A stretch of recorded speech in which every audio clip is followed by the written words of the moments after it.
জানালার পাশে সিট, এখন খালি পাশের সিটে একটা মেয়ে বসলেই পুরো সরবলা পূর্ণ হয়ে যেত। তুঝে দেখা তো ये জানা। Hi, hello.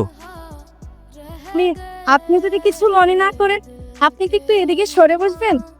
ও শিওর শিওর, আপনি জানালার পাশে বসবেন? হ্যাঁ please please please. Thank you so much. বাবা আসতো।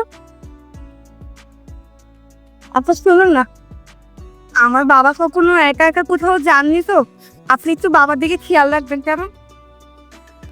Thank you. বাবা আমি যাই তাহলে। ঠিক আছে মা, তুই যা, খাবে স্টেশন নেমে যাই। আঙ্কেল, আমি বলছিলাম কি, মুরব্বী মানুষ জানলার পাশে বসাটা ঠিক না, ইটস নট সেফ। না না ঠিক আছে, জানলার পাশে বসতে আমার ভালো লাগে।